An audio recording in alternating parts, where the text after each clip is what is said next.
Hi, I'm Penny Borenstein, Dr. Borenstein, the County Health Officer for San Luis Obispo County, and I am thrilled to see all of these people in the audience today who are interested in this topic.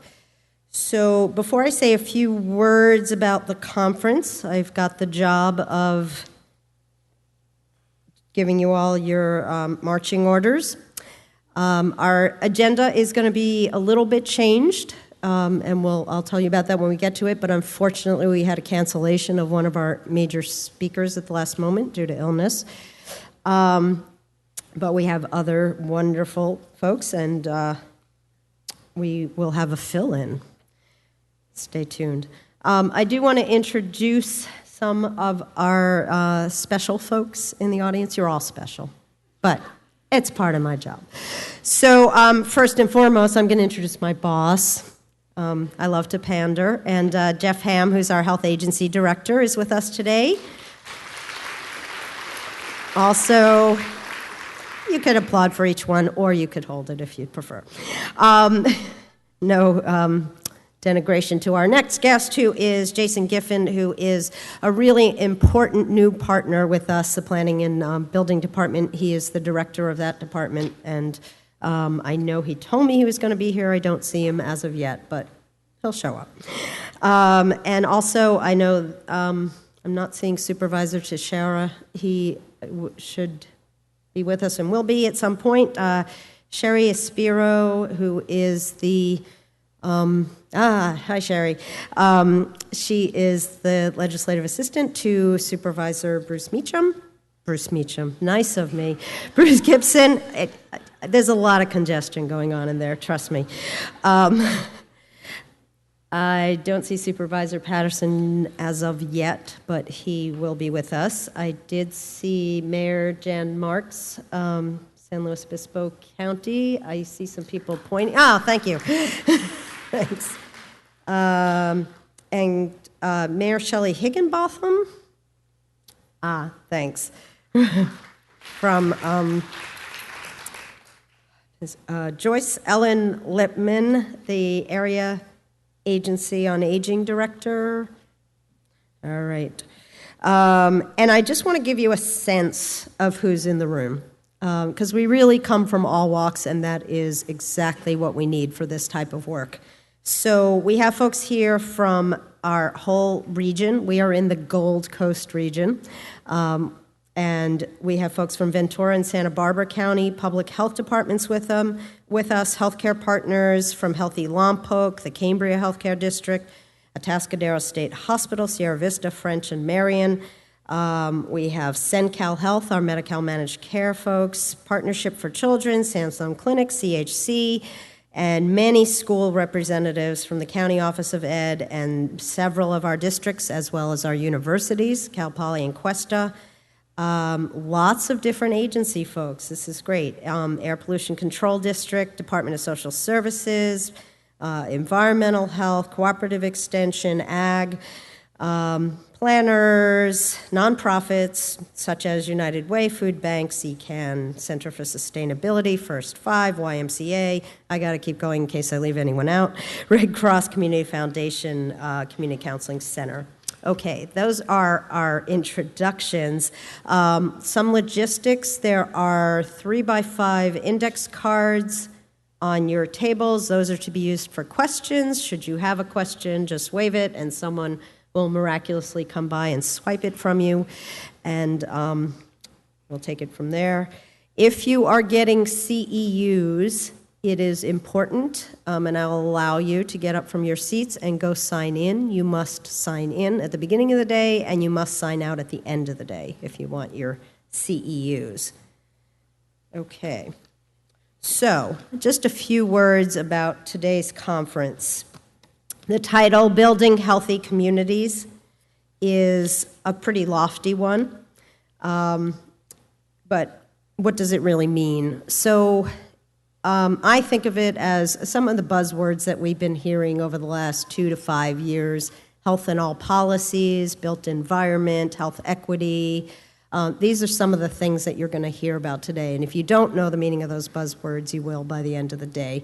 But really, it's about taking a full community approach to improving the health status of everyone in our community and bringing everyone up to this same level of good health that some of us enjoy. The tried and true messages that we've used over years to get people to improve their health are primarily from our physicians, our other healthcare providers, our parents, our teachers, and they're more in the way of admonitions.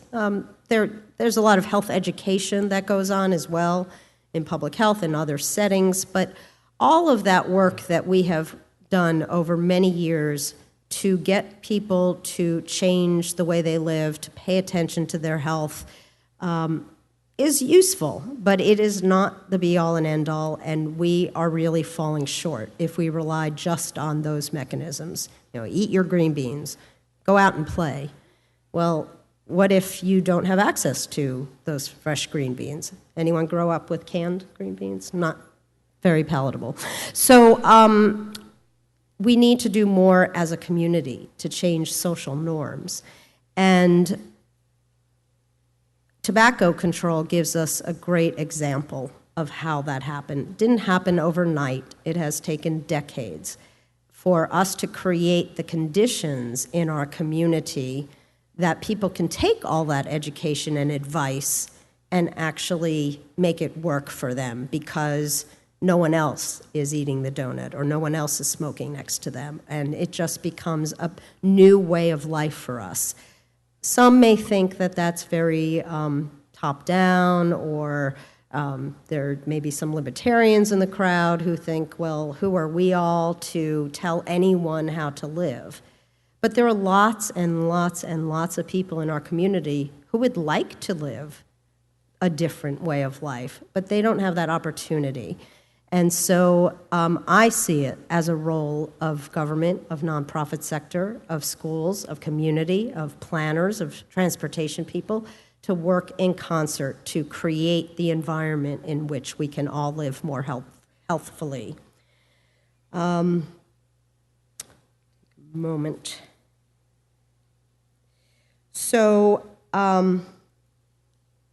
I think what I would like to leave you with is, in addition to that idea, is we, a whole bunch of people got together, put together a video for an award that we did not get in this county. It was called Roadmap to Health. Robert Wood Johnson Foundation put out an opportunity for communities to showcase what they have done in the furthering of the health status in their communities. And we put together, the Public Health Department, with a number of other partners, but I particularly want to thank two people who put a lot of effort into our application. Kathleen Carley, our Health Promotion Division Manager for the Public Health Department, and Jennifer Shea, an Administrative Services Officer, who actually did the video.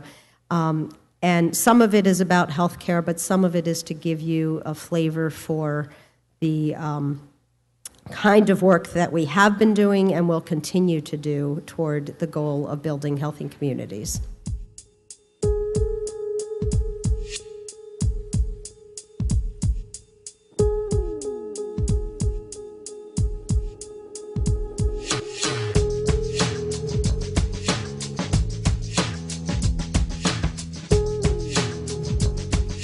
The last 4 years have been tough fiscally, but we continue to strive to build healthy and healthier communities.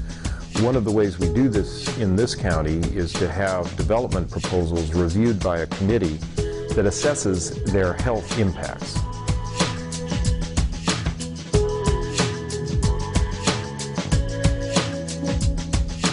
Our mission is to really benefit the quality of life of all of our residents, and we can only do that with the collaboration, the energy, the efforts of groups like Heal Slow, Healthy Eating, Active Living, San Luis Obispo, the Healthy Communities Work Group, as well as the Oral Health Coalition.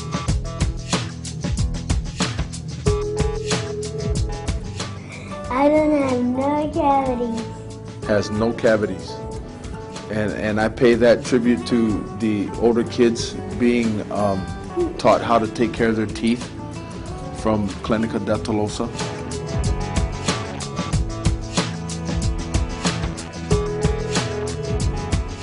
The County Office of Education understands that working together is critical to solve the issues that we face as a community. First Five started working on oral health issues of young children several years ago, and we've seen great success with that initiative. Heal Slow has partnered with county schools on school gardens and wellness policies.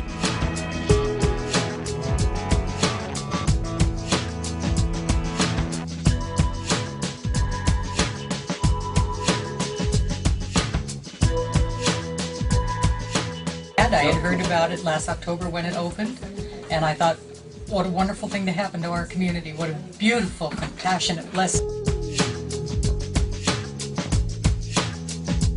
If you didn't have this, I'd be out of luck.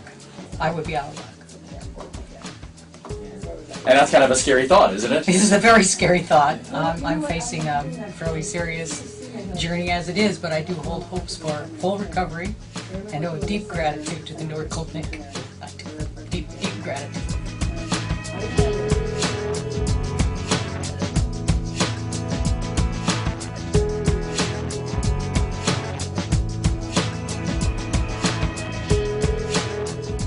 SLO has always been a leader in health, as the first city in the world to ban indoor smoking, and now is one of only 2 counties in California to have a fully developed climate adaptation plan.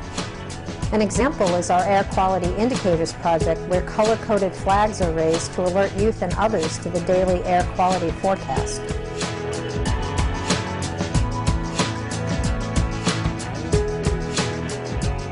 STRIDE is a translational research initiative at Cal Poly State University. By bringing the university to the table, it has afforded the community the opportunity to look critically at outcomes. And our students have served as data collectors for several large research projects. This approach has significantly lowered the cost of the evaluation component. There's a movement afoot in SLO County. Won't you join us on our road to health?